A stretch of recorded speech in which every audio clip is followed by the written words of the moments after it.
Shalom a todos, que o Eterno possa abençoar a vida de todos neste momento. E mais uma vez estamos aqui para falar a respeito de alguns assuntos que às vezes irá contribuir e colaborar para o crescimento espiritual da vida dos ouvintes que estão ouvindo aí agora este shiur, esta mensagem, né? E hoje nós iremos falar sobre o sentido da oração. Para que serve? Por quê? Né? Muitas pessoas elas vão no cristianismo ou numa igreja evangélica e lá é dito a elas que elas têm que falar com Deus, né? E importante notarmos aí que para falarmos com o Criador é necessário conhecê-lo, né? Primeiramente. E para conhecê-lo, o Criador, né? É necessário um estudo, né? Um simples estudo das Sagradas Escrituras, né? Com base, né? Para que se haja ou para que se faça e se exija uma manifestação da prática de obras que irão beneficiar a pessoa que está crendo no Eterno.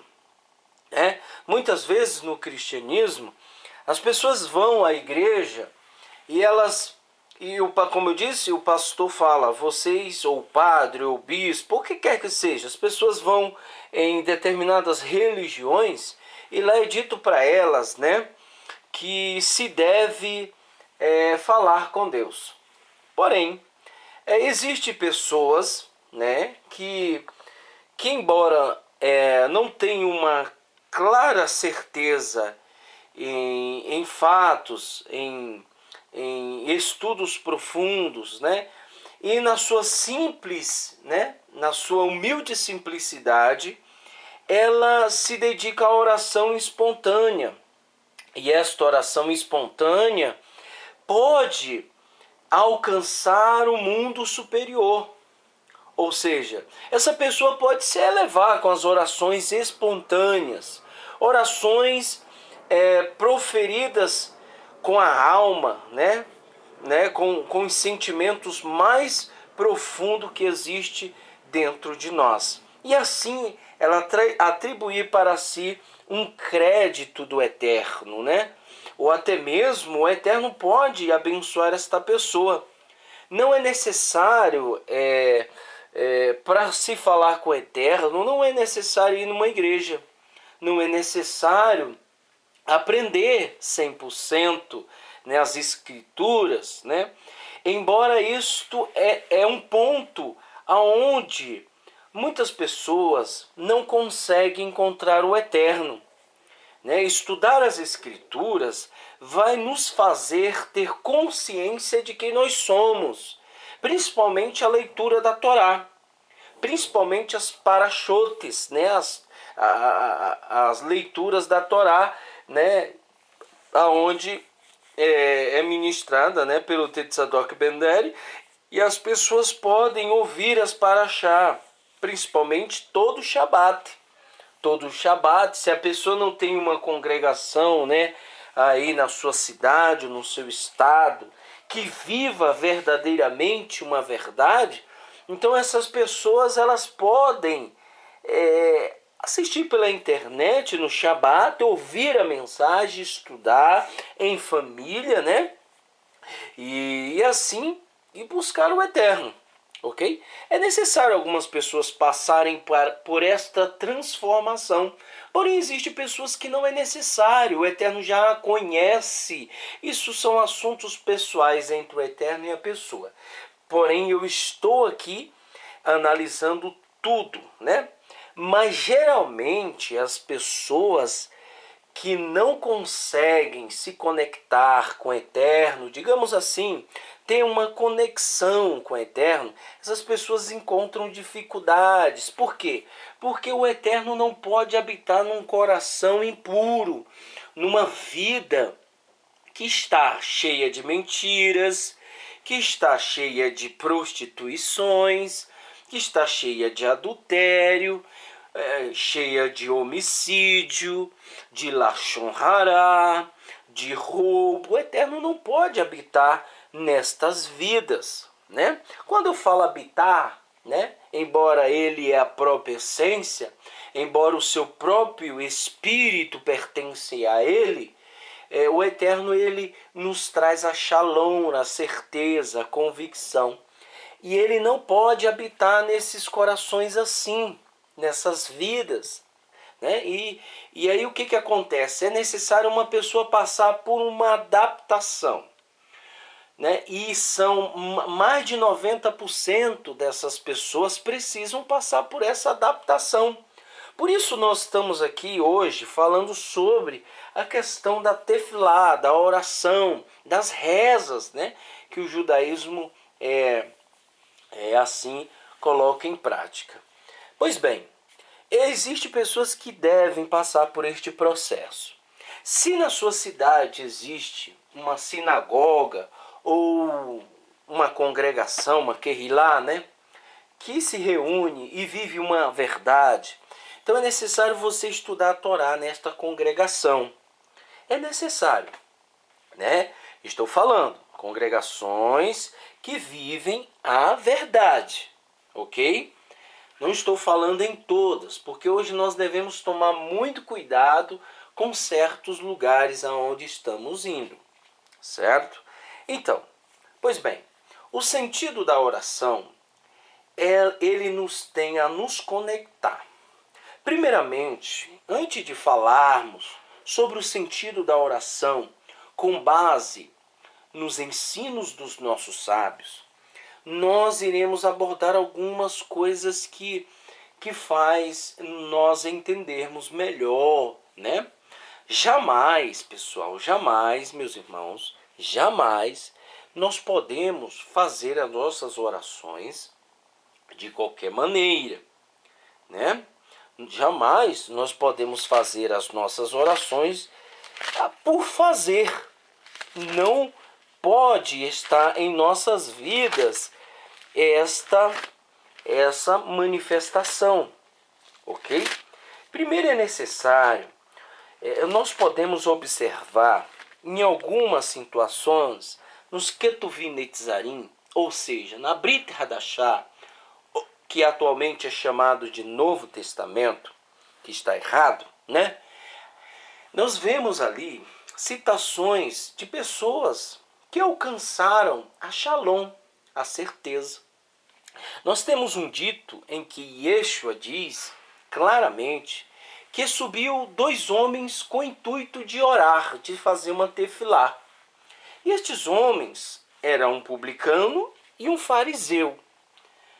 E o fariseu, por vestir roupas, né, sacerdotais, roupas que tem todo um aparato religioso, ele se sentiu orgulhoso. E ele se orgulhava para o Eterno, dizendo: olha, dou o dízimo de tudo.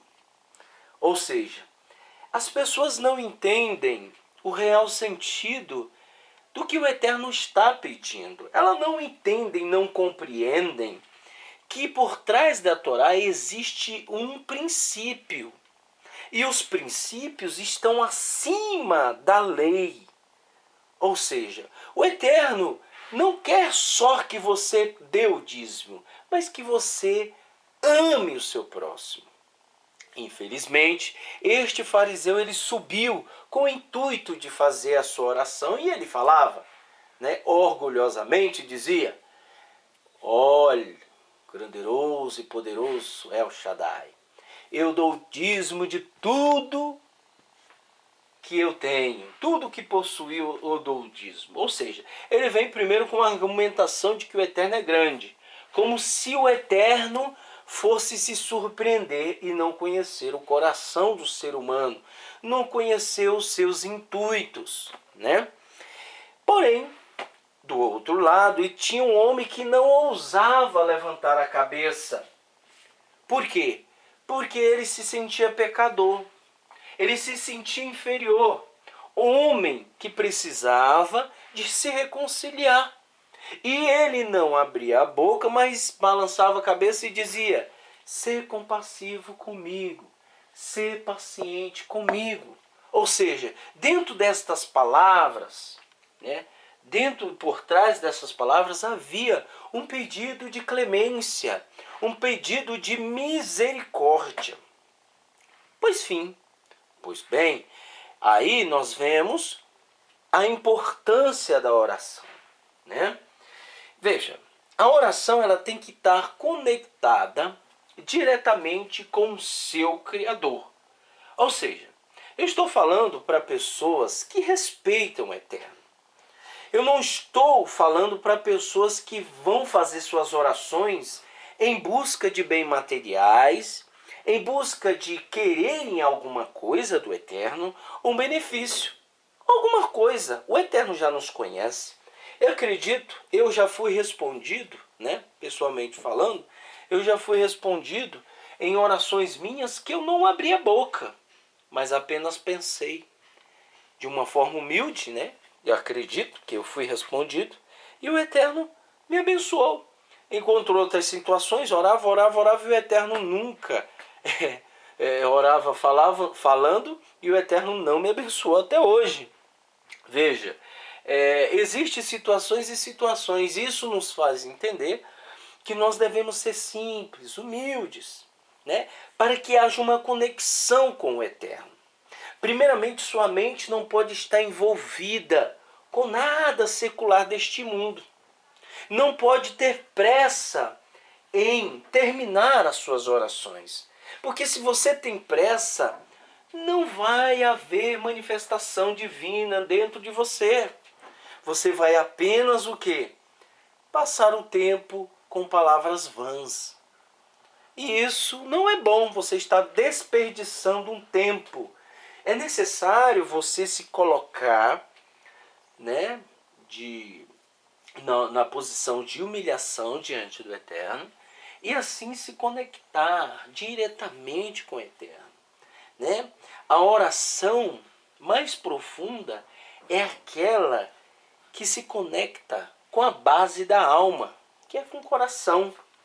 Então essas orações, elas vão transmitir um impacto no mundo superior. Você irá brilhar como luz. E aí acenderá uma chama e o Eterno verá você no meio da escuridão, que é o mundo de Olam Hazé, o mundo atual que nós vivemos, que está em trevas. Pois bem, e agora nós vamos passar para alguma literatura judaica, né? A qual eles expressam, e eu acho isso importantíssimo, né?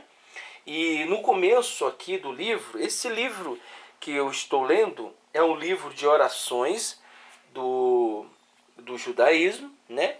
E eu acho importante, né, que eles enfatizam o poder da oração.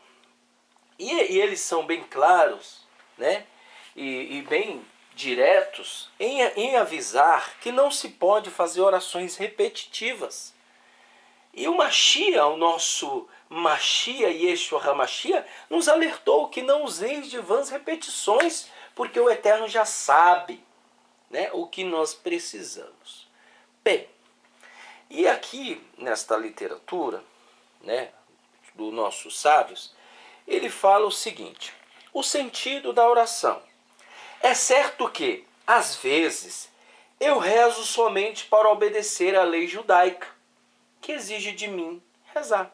Entretanto, há vezes também que eu rezo porque, sinceramente, desejo rezar. Isto acontece quando quero desafogar-me e falar com meu Pai dos céus, meu Criador, o único bendito seja Ele. Isto acontece quando quero clamar ao Ser Supremo, comunicar-me com Ele de um modo pela qual não posso comunicar-me com ninguém. Não posso vê-lo, porém Ele é real. Ele está presente.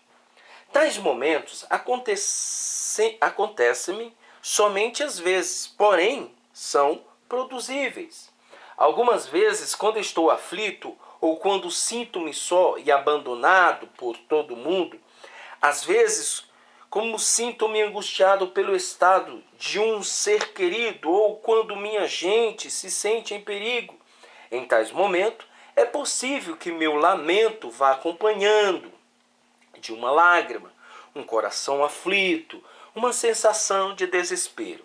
Outras vezes, isto acontece ao experimentar uma imensa sensação de alívio, ou quando recebo uma notícia realmente boa, que me causa alvoroço e me deixa ao êxtase.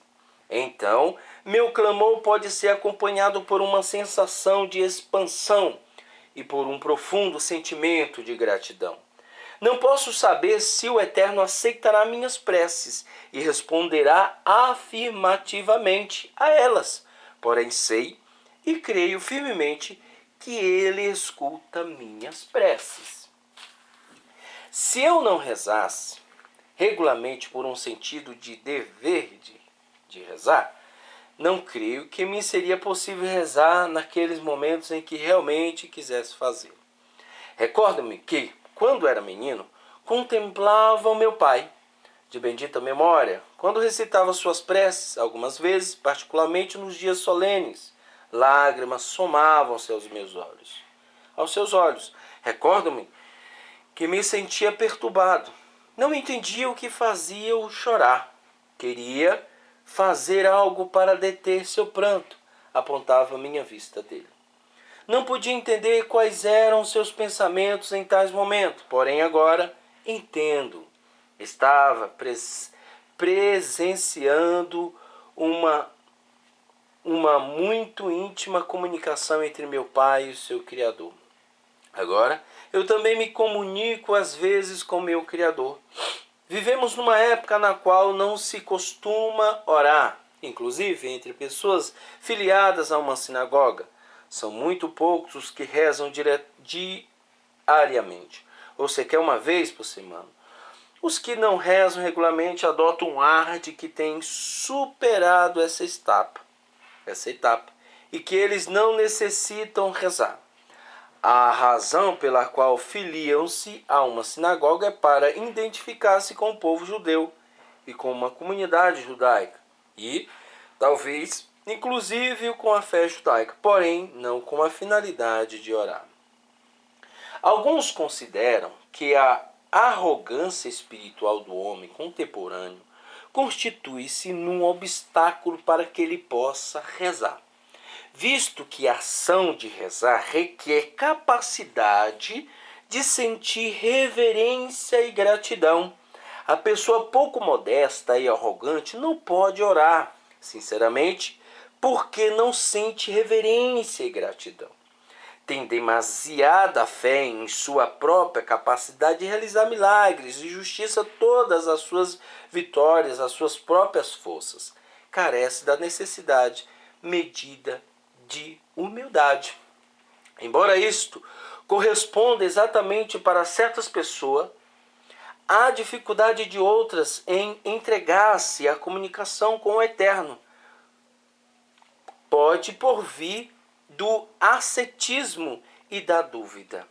Não é que sejam ateus ou sequer agnósticos, é que simplesmente vacilam entre a fé e a dúvida. Noé, por exemplo, que foi descrito na Bíblia como homem justo, que sempre andava com Elohim, disse que cria e não cria, porque lhe faltou a fé necessária para mudar-se imediatamente a arca, que o Eterno ordenara construir. Entretanto, nela somente no último momento.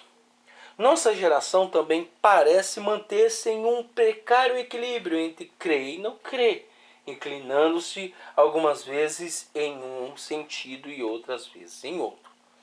Ou talvez a razão de as pessoas não acostumarem a orar, sejam porque a maioria delas não sabem como fazê-lo, nunca lhe ensinaram devidamente. Não obstante, o ato de orar é mais frequente do que se supõe. Se não pensarmos nele como algo que tem lugar somente dentro de um ritual religioso estruturado e unicamente mediante a determinadas palavras prescritas e sancionadas, o Eterno, por favor, cure-me, é uma das preces mais simples e clássica. Moshe pronunciou esta prece quando sua irmã Miriam foi atacada pela lepra.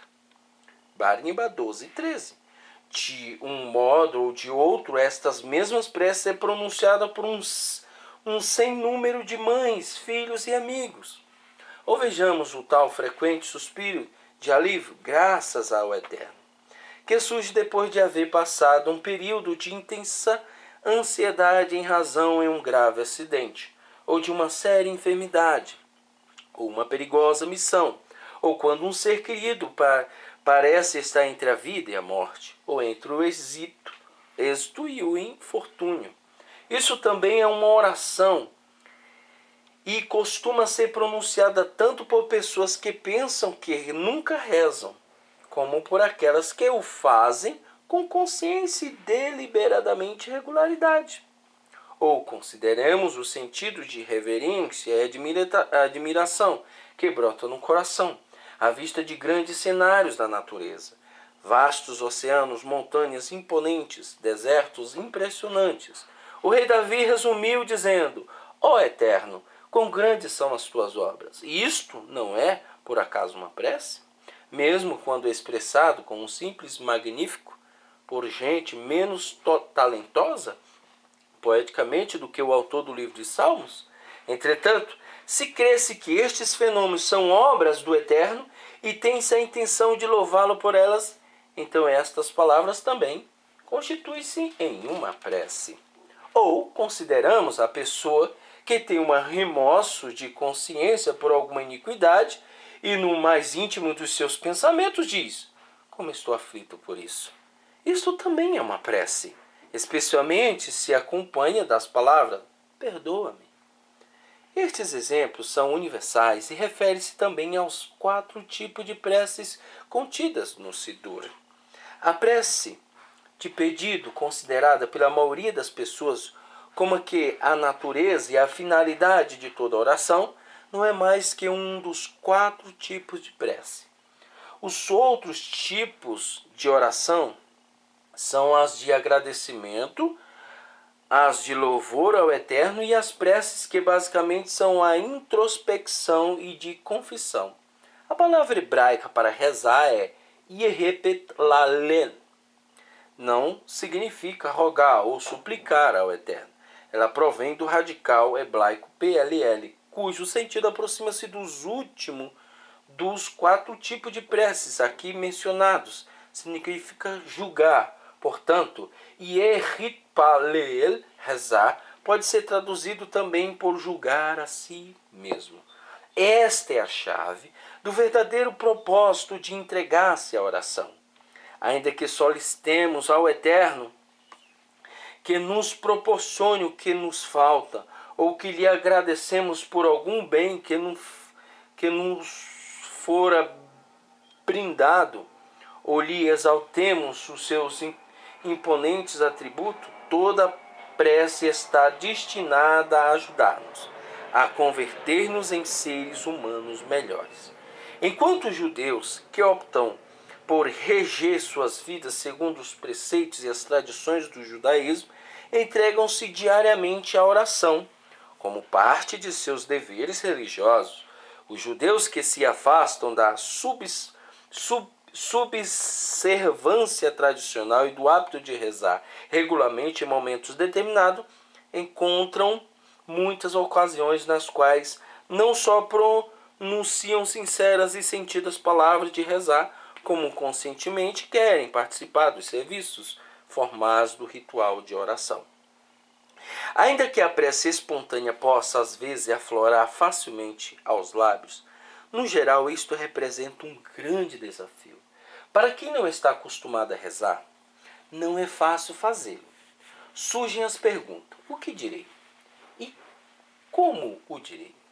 É bastante aceitável no judaísmo solicitar uma pessoa religiosa ou santa que reze por alguém, supondo-se que suas preces adicionais possam ter mais peso.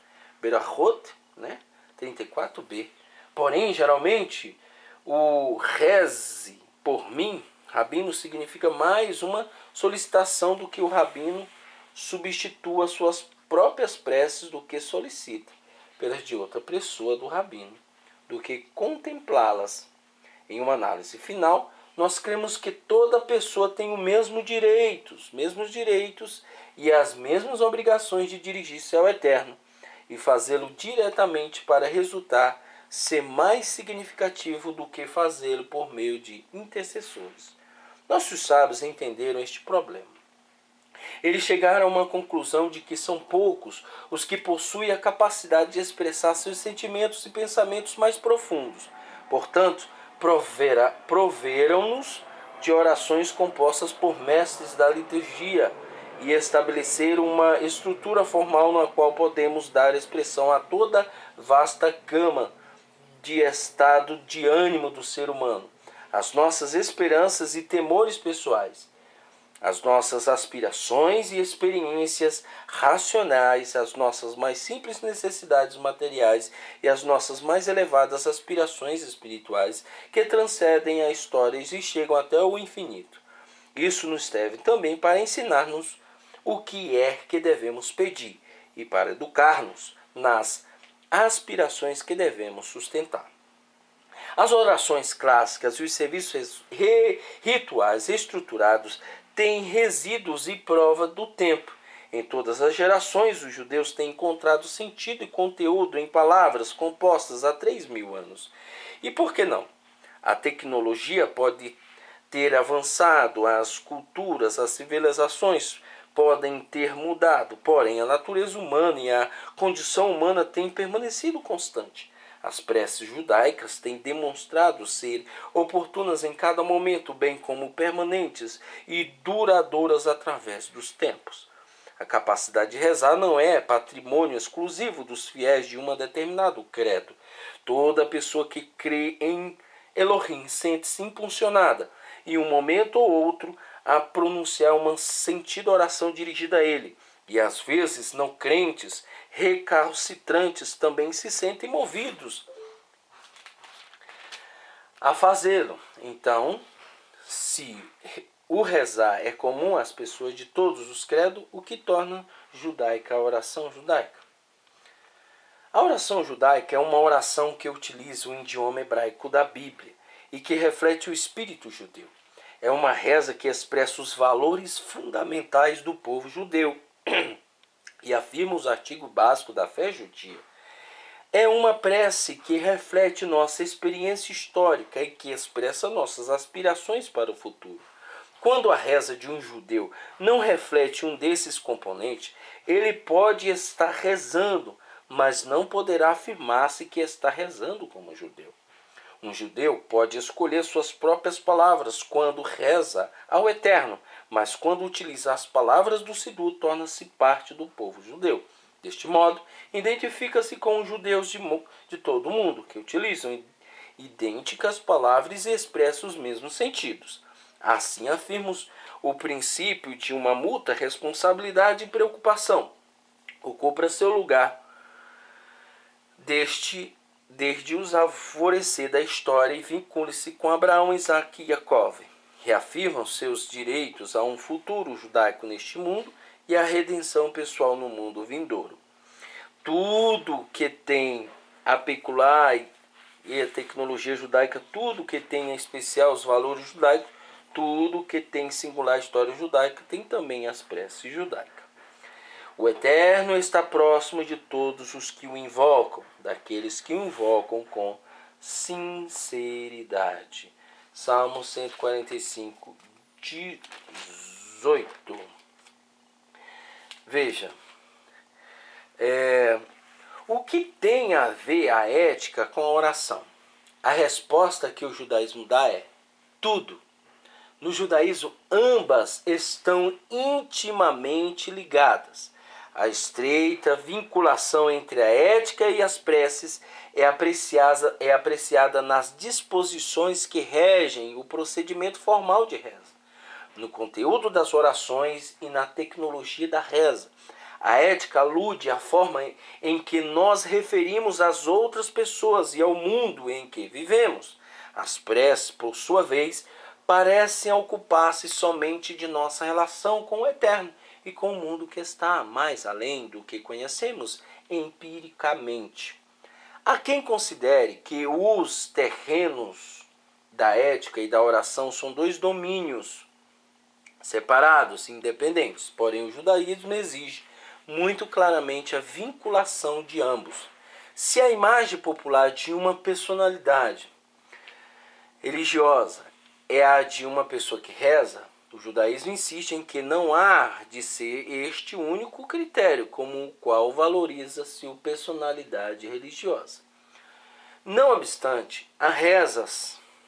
Se um dos modos com o qual uma pessoa virtuosa e santa expressa sua fé não é de maneira nenhuma a prova fundamental da condição de pessoa devota, a menos que as preces venham acompanhadas pelos traços do caráter e pela conduta moral que o judaísmo exige. Rezar não é, de modo algum, sinal de piedade. Basta lembrar que na vida real também há gente malvada que reza. Assim foi ao longo da história.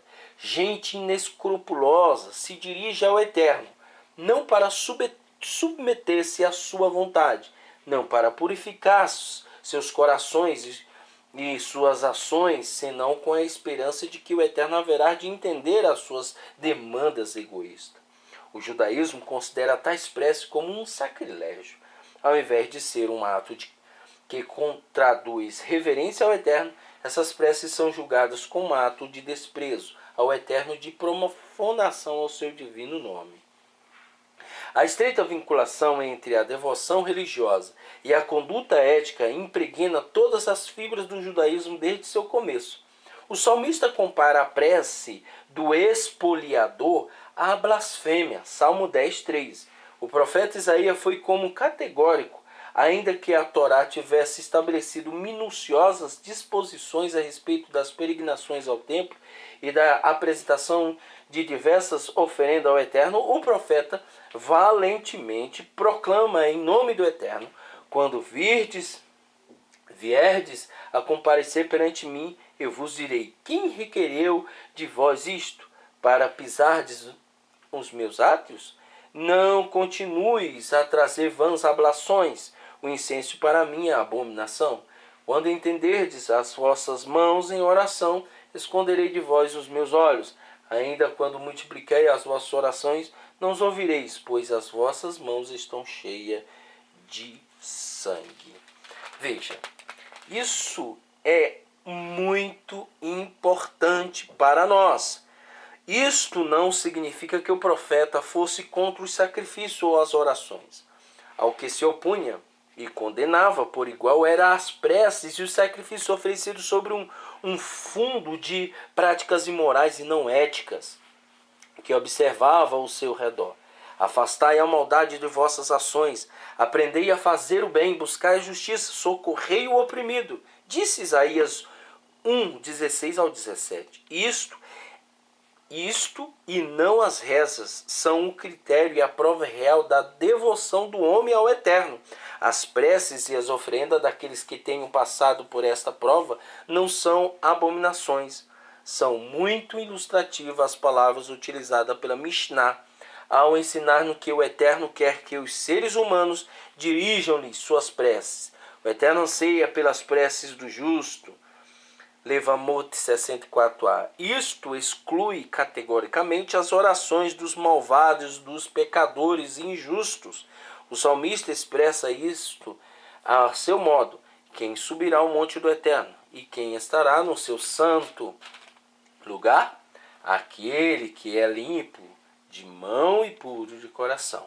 Salmo 24, 3, 4, Shemamot Rabá 22. Uma oração que segue imeditadamente a continuação da iniquidade e considera oportuna unicamente se está associada à contrição, techuvá, A decisão e ao intento da pessoa por melhorar espiritual e moralmente, e a um sincero arrependimento da maldade, ao retorno às sendas do Eterno, no popular Piyut, entoado nos dias solenes, Vehol Mahaminim, e todos cremos, expressamos nossa fé que o Eterno abre as portas aos que chamam em arrependimento, e que ele aguarda o malvado, desejando que ele volte a ser virtuoso. Vejam, é muito importante as orações que estão contidas nesta literatura judaica. Aqui só foi uma base para que nós venhamos ter uma clara evidência do que é nos conectarmos com o Eterno. E que você que está me ouvindo, né, possa seguir essa ética, né, este momento aí a qual o Eterno quer que você se eleve, que você não venha tentar esconder os seus erros, os seus pecados, a sua iniquidade que você cometeu na semana, nos dias passados, que você tente se conectar com o Eterno e sentir em sua alma que o Eterno está te ouvindo, embora ele não responda, ele não abençoe, ele não possa, embora no exato momento, ele venha respondê-lo. Não, mas que você possa sentir o Eterno que ele está te ouvindo, que ele está entendendo você, embora ele não precisa te entender, porque ele já sabe quem é você, mas é uma forma de que você possa compreender, porque os nossos pensamentos são bem limitados. Então, isto são a maneira simples de nos envolvermos. Eu costumo dizer, eis que irei falar um mistério, aonde eu costumo dizer aqui na congregação Netzarim, né, que a caridade ela é uma forma de expiação. Acredito eu, né, pelo que já notei e pelo que já vi, a caridade ela é uma forma de expiação. Ou seja, a pessoa ela pertencer a qualquer, ao menos que ela não seja idólatra, mas se ela crê no único eterno, ela é uma pessoa que acredita somente no eterno, e ela pratica a caridade, o amor ao próximo, aquela caridade, aquele amor ao próximo vai fazer expiação pela sua alma. E ela vai sentir shalom, segurança na sua casa. Né? Isso independentemente da religião. Como disse os nossos sábios, né? Existem pessoas que mesmo elas, nos momentos, elas nunca oraram, nunca tiveram uma regra para seguir, nem da Igreja Católica, nem de nada. Mas no momento de perseguição, de doença, de conturbações, ela por si mesma ela pode dizer: estou precisando do Eterno. E aí o Eterno pode ouvi-la. Isso é uma prece, né? Isso é uma prece evidente. Então que nós possamos compreender isso, que nós possamos entender isso, né? Existem muitas sinagogas que mantêm aquele rito de prece. É lógico, entendo que existe uma regra, existe uma essência, né? Eu costumo dizer que a essência não anula o rito, mas o rito pode anular a essência. Que rito? Que tipo de rito pode anular a essência? Aquele rito que é feito mecanicamente. Não existe um princípio, não existe um amor. Esse rito, essas rezas não estão acompanhadas com obras, não estão acompanhadas com amor, com a caridade. Então vai anular a essência. Então é necessário nós equilibrarmos isto e que nós possamos compreender e entender melhor este motivo de nos elevarmos em nossas preces, em nossas tefilot, que o Eterno possa abrir a nossa mente para que nós possamos falar com Ele todos os dias, todos os momentos, em todas as ocasiões quer elas boas, quer elas más, sejamos colocados aí diante do Eterno como os servos, ouvintes e praticantes, não como hipócritas. Pelo amor do Eterno, não seja assim. Procure. Eu sei que hoje em dia está terminando o tempo dos gentios.